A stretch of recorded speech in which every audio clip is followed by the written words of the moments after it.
Mais avant, on va se parler de médias. On va pas se mentir, c'est pas la période idéale pour la presse.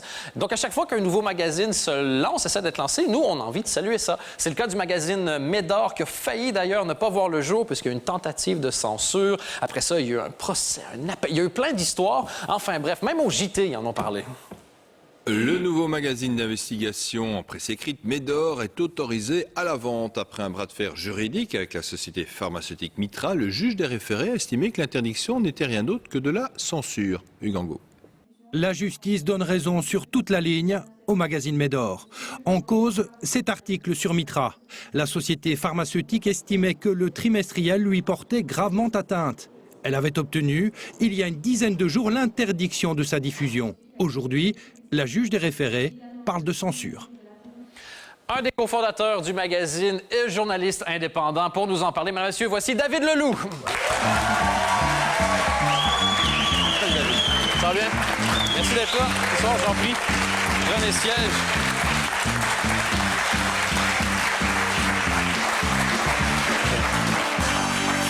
Vous êtes aussi l'auteur de l'article qui a fait tout ce foin. Racontez-nous un tout petit peu l'histoire quand même. Pourquoi est-ce que ça fait polémique? Mais parce qu'on révèle toute une série de choses qui ne plaisent pas au patron de la firme pharmaceutique Mitra, qui est une société qui bénéficie par ailleurs d'énormément de subsides publics. Et donc, c'était tout à fait légitime d'enquêter sur ce genre de société. Et ça vous a surpris comme réaction? Parce qu'en Belgique, la censure de la presse, c'est rare? Ou... Ah non, c'est extrêmement rare. Ça m'a surpris. Je m'attendais à des réactions relativement fortes, mais à ce point-là, non. J'avais quand même sous-estimé... Et le premier jugement qui a dit oui, le magazine ne va pas, dit non, le magazine ne va pas sortir, là, j'imagine que c'était un coup de fouet. Et c'est là que l'histoire est sortie un peu partout. Oui, tout à fait. En fait, c'est une enquête de 14 pages qui paraît dans le magazine papier. On a extrait 10% de cette longue histoire qu'on a publiée en ligne sur le site Internet une semaine avant la sortie du magazine papier. Okay. C'est cette petite histoire, ce zakouski, qui a été censuré. Et donc, la censure a contaminé l'intégralité du magazine papier. OK. Est-ce que vous avez eu peur de perdre en cours? Non. Parce que dans la Constitution, il y a quand même un élément qui s'appelle, à peu de choses près, genre, la presse ne pourra jamais être censurée. C'est plus ou moins la phrase... L'article 19 et 25 de la Constitution, tout à fait, oui. Ben, vous avez 2 semaines pour vous entraîner à apprendre les articles de la Constitution. Un soulagement, donc j'imagine, quand même le jugement est sorti. Oui, un soulagement, oui. Et est-ce que c'est finalement le meilleur coup de pub que le magazine pouvait avoir? C'est pas voulu. Hein. Moi, j'aurais préféré qu'on parle du fond du dossier. Et cette histoire de censure a complètement occulté les informations nouvelles qu'on amène. Ça tombe bien, il y a des caméras un peu partout. Vous êtes ici. C'est quoi le fond du dossier?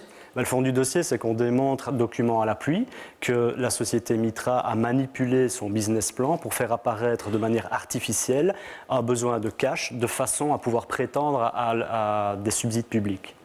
Ah oui, quand même. Donc, j'imagine que ça, effectivement, ça leur plaisait pas. Le magazine, maintenant, fonctionne sous forme de coopérative. On peut aussi acheter des parts si on veut le soutenir. Oui, tout à fait. Donc, c'est 20 € la part. Avec ça, vous devenez copropriétaire de Médor, donc vous devenez un peu mon patron. Vous pouvez mettre, c'est vrai, vous pouvez mettre votre nez dans notre business plan, dans la façon dont on fonctionne, voir si on est cohérent avec notre ADN qu'on a publié en ligne. On peut donc enquêter sur un magazine d'investigation. Oui, vous pouvez même venir aux réunions de rédaction si vous faites élire à l'Assemblée générale. On a 2 coopérateurs qui viennent regarder les réunions de rédaction, comment on débat sur le choix des sujets. C'est très instructif pour eux aussi. Est-ce que c'est des gens de chez Mitra? On ne sait pas. C'est ça, le gars qui dit « Minute, je vais quand même vérifier ».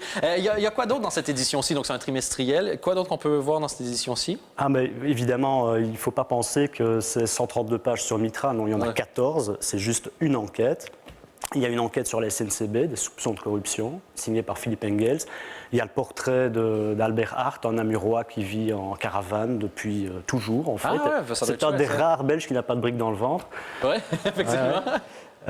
Vous avez toute une série de rubriques originales qui sont tenues par différents auteurs. Vous avez une interview exclusive de Karine Rousseau. L'affaire du trou, ça vous rappelle quelque chose? Donc elle prépare un livre, elle nous a reçus en exclusivité.